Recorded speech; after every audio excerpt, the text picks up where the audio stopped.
watching GearWire.com. I'm Owen O'Malley, and we are at the 2011 Winter NAMM show with Justin Meldal-Johnsen, bassist with Beck, Nine Inch Nails, and many, many others. So talking about effects, and obviously we're at the EBS booth here.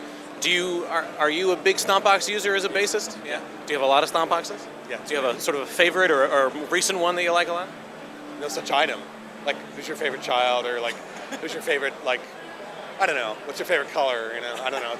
It's a little bit like, I just, you know, use what I use what's at hand, and I'm obsessed with a pedal collecting as well as like the sonic possibilities. Yeah, right. So it's an ailment for sure.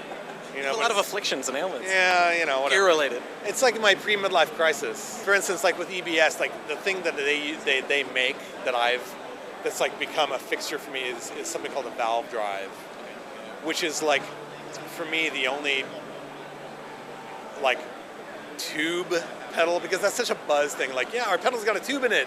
Cool, you know? Like, it lights up. With an LED. Yeah, right, exactly. It lights up, and there's an LED behind it, lighting up a vacuum tube, you know what I mean?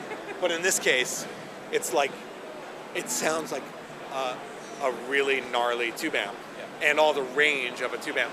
And I find that you can like go from that straight into a DI box and have like a really convincingly authentic, warm, fat analog situation that has the kind of grit that is really pleasing and squishy, and you know, so that's like become a really, like, I use it every day on sessions kind of pedal. Is that designed as a bass pedal, or just sort of an general overdrive pedal? I don't know. I mean, for me, it's I don't know. I mean, EBS is weird because it seems like the pedals are sort of bass-centric, but I have all these guitar player friends that use like the EBS compressor and say it's the best compressor in the world.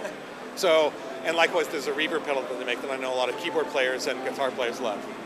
So I think that's kind of cool. And that's the thing about pedals that's kind of interesting to me, is that they transcend sort of the boundaries of like bass, guitar, keyboards, whatever. And nowadays, it's a bit of an anything goes thing, and that's fun. If it sounds good. Yeah, if it sounds good, you slap on anything, you know, put it through the patch bay, reamp it, use it for drums, like whatever. You know, I mean, everyone does that nowadays, and that's really fun. And I like no limits with stuff, you know, so I want to be able to have a lot of flexibility, and I don't want people to tell me like what the specific function of a pedal is. I want to take it and I want to do something else with it, you know, so. Yeah. Do you use them, so you work as a producer a lot too? Yeah. Okay. So how do you keep having so many options, sort of tonal options, from becoming sort of an obstacle in the studio? It is an obstacle. What I mean? Yeah, so do you have any like strategies for trying to get around that or curb it?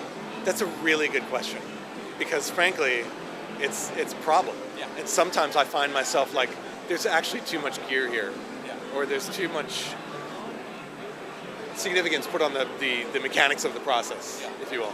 And so I get a little bit like, okay, tomorrow we're bringing less, or at this next session I'm bringing a little bag and it has 5 things in it. And like I did a thing the other day where I did an overdub for a film, and I have a box that's like a grab bag of pedals at my house that I keep handy, and I put like really odd, fun things in there, and I just sort of like take the pedal, and I started grabbing a couple of pedals, and then I closed my eyes and grabbed a couple of pedals. So it became like Brian Eno, Oblique Strategies, you know, it became like that. I sort of just, you know, grabbed a few things and then stringing them together. Oh, I have 2 reverbs. I find it is an obstacle, I really do. It's a little bit like, it's fun to collect, but for me, generally less is more. And as I get older, I learn about that more and more. Like I'll do records where the pedal board's in front of me, and it's beautiful.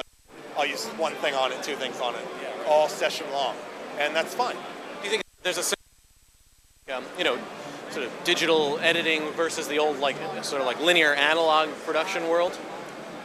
Absolutely, unequivocally. Because, like, for instance, I was producing a song last week, and we did all these percussion tracks that weren't played by a drummer. It was myself and the guitar player and the singer, and we all sort of started layering percussion on top of the song. And we were like, okay, Beat Detective, let's go, let's break it out, you know? And then we listened to it and we said, hold on a minute, let's just listen to it and see if the sort of like janky human rendering that we did might actually be really suitable for the song. And we found that it had a charm that like we had to really appreciate and live with and marinate on. And then we came back the next day and we knew that we couldn't edit it. And that was just a wake-up call. It's like a constant wake-up call. You tune vocals once, you have to tune all of it. You tune one note, you got to tune the whole track. You tune, like you beat detective a couple bars of a drum fill, and then you realize, wait, that sounds really gridded up. What about the rest of the song? Yeah, right. So it's almost like as a parent, like when my ex-wife and I had our daughter, like when we were learning about delivering a baby, it's sort of like this process of like when you have an epidural to like lessen the pain. There's all these other interventions, they're called, that then sort of happen if you do one, like if you get an injection to like lessen the pain of the childbirth, other things start happening as a result, and they sort of cascade. Like you need to have a this, you need to have a that, and so it's sort of a downward spiral of like crutches that you rely on. Same thing goes with editing, especially tuning and timing. It's a big deal, and I find that, you know, it sounds just as good if you're like going to 2-inch and you're focused, because you know you have no other chance. Maybe we can do a little slice on the tape. Right. Otherwise, you're committing, and like anybody, again, this is a total cliche. If you ask anyone of my generation, they're going to say the same thing. We miss it, and we relish the times when we do it, but it's not always available anymore, and you have to sort of figure out a way to marry the two processes. How do you kind of get that into younger bands that you're working with? I find that a lot of younger bands are actually plugged into that. Yeah. Like, they don't necessarily want to be edited into oblivion, you know, and they have a romance that goes back to what they know as their favorite records that are, you know, they're culturally aware, so they have a real tendency to want to explore the more natural, organic process, which is cool. It just depends on who you're dealing with, but I find some younger bands are a lot more savvy than you think, in terms of like being able to surrender to a more like, let's give you 3 takes and that's it, you know. But then I have met other people where it's like, okay, I sang it once, I can tune it up, and I'm gonna go grab a coffee. It's cool, right? Like I can bail. So it depends, you know. Yeah. How long have you been sort of professionally producing? 4 or 5 years. Yeah, something like that. Maybe a little longer. How'd you make the transition? When did you? I just decided that it'd be fun, and like there was opportunities where people thought, oh, he's kind of a good communicator, and he's like, you know, musically savvy in multiple instruments. Good, let's let him do some demos. Let's pull Justin, and he can do our demos. And then, oh, we heard those demos you did. Like whatever. Like, can we maybe get you to do this record and you make a few grand and do our indie record? Yeah, of course. And it sort of went up from there. And so now I'm buying Rolls Royces and yachts and planes and shit. And, you know, I'm kind of balling. You know. So get into producing. I'm gonna replace all these teeth with gold fronts and put diamonds on these guys here, and you know, just do it all. You know, it's all getting really crazy. Right. Very sound advice. Okay. Thanks, man. My pleasure. Yeah, it's a pleasure. Totally.